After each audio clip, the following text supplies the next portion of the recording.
नमस्कार, मी भीमराव कडाळे पाटील, BKP मराठीमध्ये आपलं सर्वांचं स्वागत. आज नवीन दिवस, नवीन विषय, नवीन दिवसाची नवीन अशी चर्चा. आज चर्चा घेऊन आलोय म्हणजे बघा, कर्नाटक, तामिळनाडू, केरळम या काही प्रमुख राज्यांमध्ये RSS वरती का बंदी घालण्यात आलेली आहे. म्हणजे RSS एवढी घातक संघटना आहे का की त्यावरती बंदी घालण्याची वेळ आलेली आहे. आणि नेमकी ही बंदी कुणी घातली, कुणाच्या सांगण्यावरून ही बंदी घालण्यात आली आणि नेमकं RSS बाबत काय काय प्रश्न उपस्थित होत आहेत. काल आपण पाहिलं की मोहन भागवत यांच्यावरती सुद्धा हल्ला झाला. ते ज्या ट्रेननं जाणार होते त्या ट्रेनवरती दगडफेक झाली अक्षरशः. म्हणजे RSS बद्दल देशामध्ये जे पहिलं चांगले विचार केले जात होते ते आता नकारात्मक विचार लोक करायला लागलेले आहेत का. RSS म्हणजे फक्त आणि फक्त हिंदू मुस्लिम एवढंच आहे का, विकासाचा अजेंडा काय नाही का त्यामध्ये. म्हणजे जे सांगितलं जातं RSS हे देशप्रेमी संघटन आहे. मग त्या देशप्रेमी संघटनानं आपल्या नागपूरच्या जे RSS हेडक्वार्टर आहे त्याच्यावरती अनेक वर्ष भारताचा तिरंगा लावला नव्हता. तसंच ही संघटना अद्याप रजिस्ट्रेशन का करण्यात आलेले नाही. मग त्याचं बँक अकाउंट कसं उघडलं गेलं, तर बँक अकाउंटमध्ये जे काय निधी असेल संघटनेचा, तर हा निधी कसा जमावला गेलेला आहे. या सगळ्या संपूर्ण प्रकरणाची आज आपण सखोल अशी माहिती घेणार आहे, त्यावरती चर्चा करणार आहे. म्हणजे कर्नाटक सरकारनंच हे पहिलं पाऊल कसं काय उचललं गेलेलं आहे, या सगळ्या संपूर्ण प्रकरणाची आज आपण यावरती चर्चा करणार आहोत. तर सर्वप्रथम आपण जर चॅनल सबस्क्राईब केला नसेल, चॅनलवरती नवीन असाल तर पहिल्यांदा आपण चॅनल सबस्क्राईब करावा. तसंच हा व्हिडिओ जर आपण संपूर्ण बघितला तर मात्र आपल्या लक्षात येईल की RSS ची स्थापना कधी झाली, RSS वरती कशी काय बंदी घालण्यात आली, RSS वरती का म्हणजे हे एवढं आता हे लोक उठलेले आहेत. तर ह्या सगळ्या गोष्टींवरती आज आपल्याला चर्चा करायची आहे. तर त्याबाबत सुद्धा आपल्याकडं बरीच माहिती आहे. तर त्या सगळ्याच विषयांची आज आपण चर्चा करणार आहोत. तर मगाशी म्हटल्याप्रमाणे हा व्हिडिओ संपूर्ण बघा. तसंच आपण जर संपूर्ण व्हिडिओ पाहिला आणि सबस्क्राईब केलं तर आपल्याला नवनवीन व्हिडिओ पाहता येतील. तर चला चर्चेला सुरुवात करूया. RSS संघटन हे जेव्हा जेव्हा भारतीय जनता पक्षाचं सरकार देशामध्ये येतं आणि ज्या राज्यामध्ये येतं तिथं RSS संघटन वाढीला व मोठ्या प्रमाणामध्ये वाढ होत असते.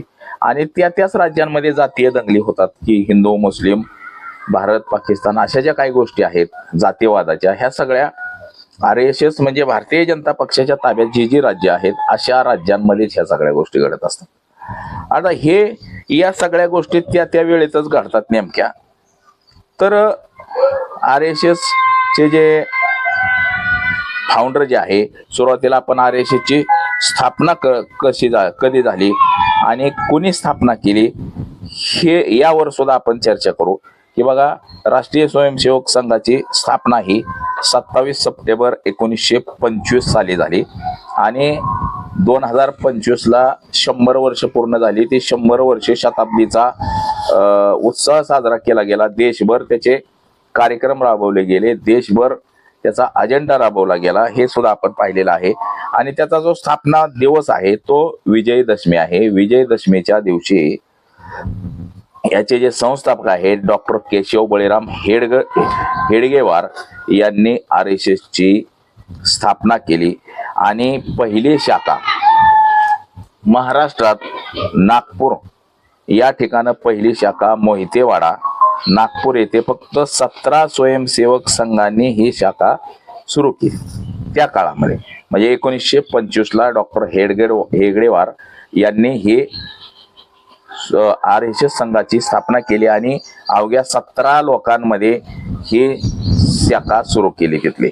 आता इतर महत्वाचं म्हणजे काय की 1925 ते 1940 दरम्यान, म्हणजे 1925 पासून ते 40 पर्यंत डॉक्टर हेगडेवार हे पहिले संघचालक म्हणून राहिले. त्यांचं निधन 1940 मध्ये झालं आणि 1940 ते 1973 मध्ये माधव सदाशिव गोळवलकर गुर्जे हे संघचालक झाले. आणि बघा 21 मार्च 2009 मध्ये डॉक्टर मोहन भागवत हे 6वे सरसंघचालक झाले. म्हणजे मध्ये इतर झाले अजून 3 आणि हे 6वे संघचालक झाले. 2025 ला संघाला 100 वर्ष पूर्ण झाली. त्याचं शताब्दी साजरी करण्यात आली. देशभर उत्साह साजरा करण्यात आला. हे जे भारतीय जनता पक्ष जे आहे, RSS संघामध्ये जी लोक काम करतात त्यांनाच भारतीय जनता पक्षामध्ये पद मिळतात पुढे जाऊन. म्हणजे जसं किंवा देशाचे पंतप्रधान नरेंद्र मोदी, नितीन गडकरी, महाराष्ट्राचे मुख्यमंत्री देवेंद्र फडणवीस हे सगळे संघाशी संबंधित आहेत. संघाचे विचार डोक्यात घेऊन ते राजकारणामध्ये येतात आणि संघाचे विचार देश पातळीवरती रुजवण्याचं काम करत असतात. म्हणजे संघाचे विचार जे आहेत, संघाच्या शाखेमध्ये जे शिकवलं जातं ते चांगला असो वाईट असो, ते जनतेमध्ये विचार रुजवले जातात त्यांचे, अशी एक पद्धत आहे. आता संघाचं पहिलं हाफ चड्डी होती, आता फुल पॅन्ट संघाने केलेली आहे. तर हे सगळं संघाचं आजपर्यंतचा सगळा इतिहास आहे. संघाच्याच एका व्यक्तीनं महात्मा गांधी यांची हत्या केली, नथुराम गोडसे नावाच्या व्यक्तीनं, हे सुद्धा आपल्याला माहिती आहे. त्यानंतर संघावरती बंदी घातलेली होती. जे सरदार वल्लभभाई पटेल होते त्यांनी त्या काळामध्ये संघावरती बंदी घातली होती. त्यानंतरच्या काही कार्यकाळामध्ये काँग्रेसच्याच काही लोकांनी ती बंदी सुद्धा उठवली आणि पुन्हा संघाचा विस्तार हा मोठ्या प्रमाणामध्ये देशभर झाला. आणि आज देशातलं काँग्रेस, ज्या काँग्रेसनं संघाला पुढे आणलं त्या काँग्रेसलाच संपवण्याचं काम आज संघ आणि भाजपनं केलेलं आहे. आता संघाच्या शाखा किती आहेत त्या, तर संघाच्या शाखा सुद्धा मोठ्या प्रमाणामध्ये आहेत. बघा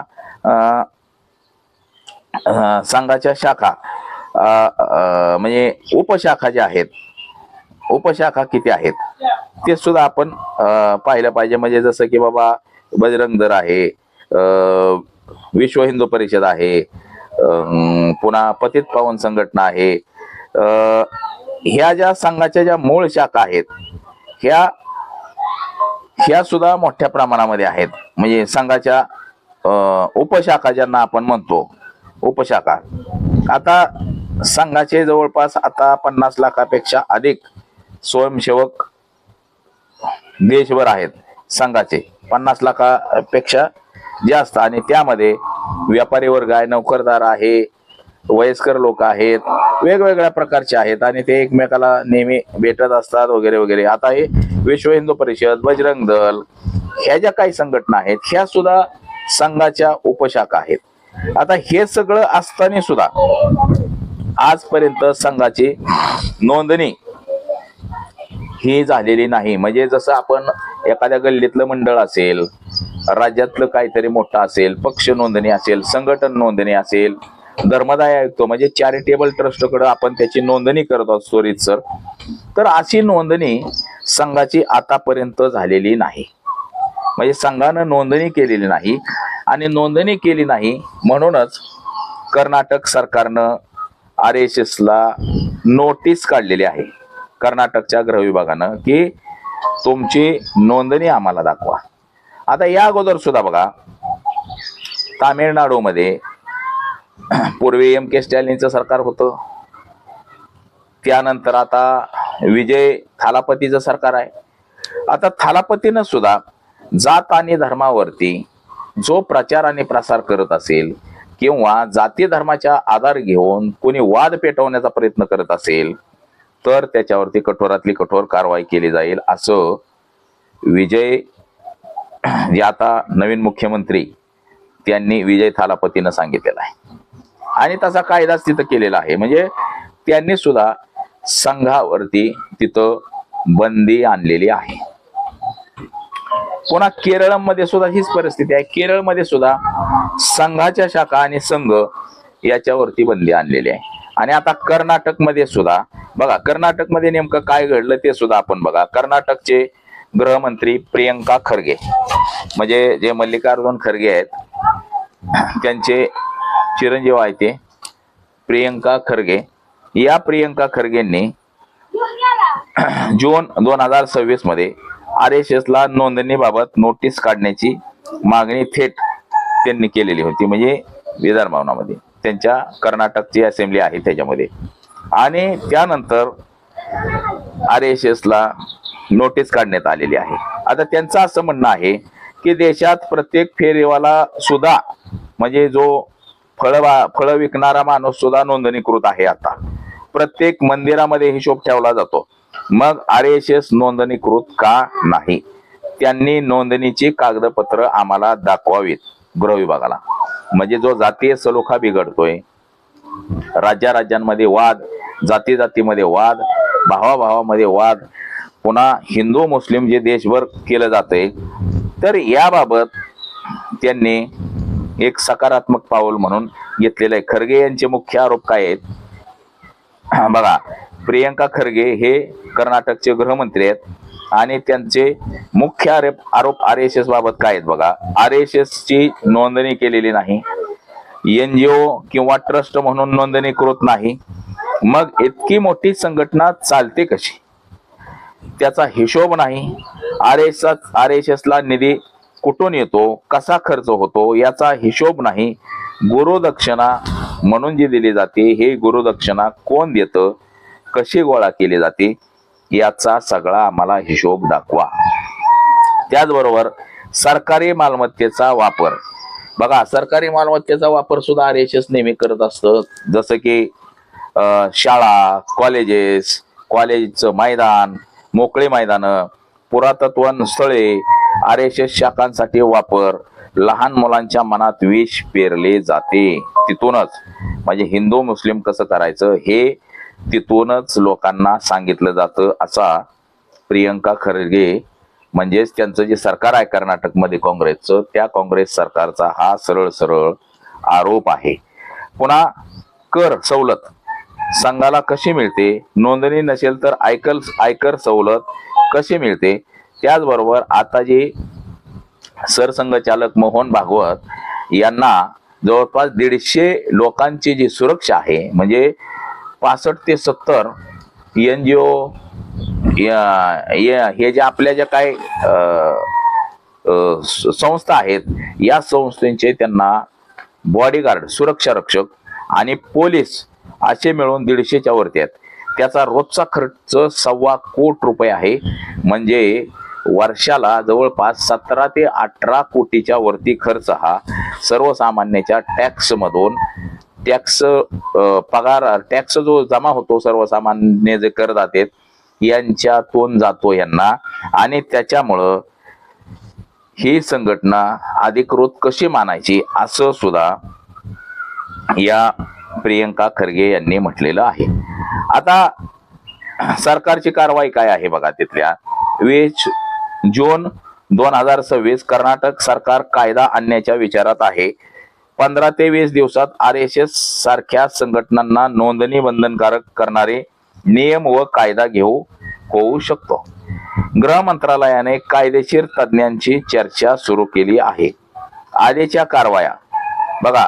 ऑक्टोबर 2025 मध्ये सरकारी कर्मचाऱ्यांना RSSच्या कार्यक्रमात सहभागी होण्यास बंदी घालण्यात आलेली आहे.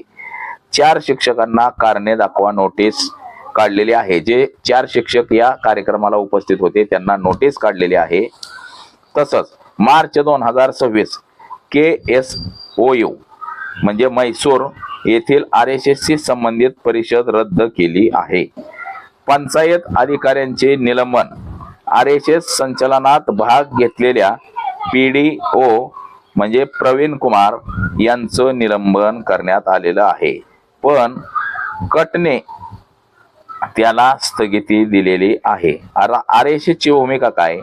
सरसंघचालक मोहन भागवत म्हणतात की आम्ही बॉडी ऑफ इंडिव्हिज्युअल आहोत, आम्हाला वेगळी नोंदणी लागत नाही आयकर विभागाने कर मागितला तेव्हा कोर्टाने सांगितले की गुरुदक्षिणा करमुक्त आहे, म्हणजे जे त्यांना जे जमतंय ते करमुक्त आहे असं कोर्टानं म्हटलेलं आहे. आता कोर्ट सुद्धा आरएसएस विचारधारेच असतं, त्याच्यामुळे काही निर्णय देऊ शकतं.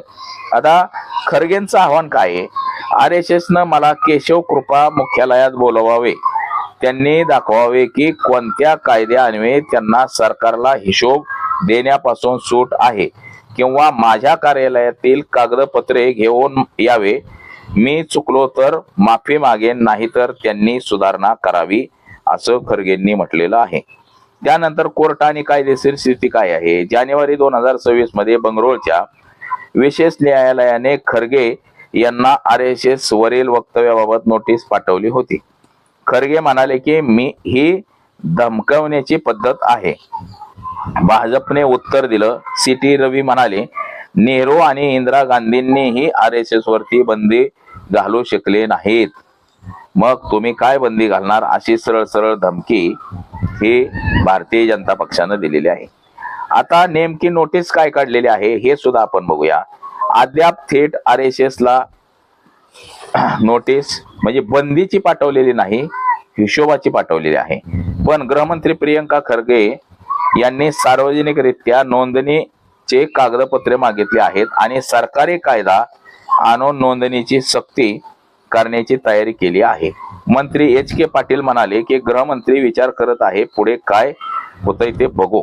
आता कर्नाटक काँग्रेस सरकारचा आरोप आहे की आरएसएस नोंदणीकृत नसताना सरकारी मालमत्ता वापरते, निधीचा हिशोब देत नाही, त्यामुळे नोंदणीकृत सक्तीचा कायदा आणण्याचा विचार आहे. आरएसएस म्हणते की आम्हाला नोंदणीची गरज नाही, परंतु हा वाद आता सध्या कर्नाटकच्या विधानसभेच्या पावसाळी अधिवेशनात हा कायदा मंजूर करण्याच्या तयारीत काँग्रेस पक्ष आहे. म्हणजे याचा अर्थ आता की आरएसएस वरती काँग्रेसमध्ये बंदी आली, तामिळनाडूमध्ये सुद्धा येईल, केरळमध्ये सुद्धा येईल. हळूहळू करता देशाच्या सगळ्या कानाकोपऱ्यात जिथं जिथं विरोधातलं सरकार आहे तिथं तिथं आरएसएस वरती बंदी येईल, हे तितकंच खरं आहे. आणि आरएसएस वरती बंदी आली की भारतीय जनता पक्षाचं जे राजकारण आहे ते मात्र अडचणीत येईल असं एकंदरीत दिसतंय. आता मोदी शहा यांना सुद्धा ही भीती वाटायला लागलेली आहे की जर आरएसएस वरती जर बंदी आली तर मात्र देशातलं आपलं सरकार जाईल आणि आपल्याला जेलमध्ये सुद्धा बसावं लागेल. म्हणजे हे कर्नाटक सरकारचं पहिलं पाऊल आहे की आरएसएस वरच बॅन करून टाकायचा, हिशोब देत नाही, काय देत नाही म्हणून. तर अशा पद्धतीनं आता सध्या कर्नाटकचं राजकारण सध्याचं सुरू आहे आरएसएस वरती बंदी घालण्याचं. तर बघा पुढं काय होतं हे सुद्धा आपण सांगू.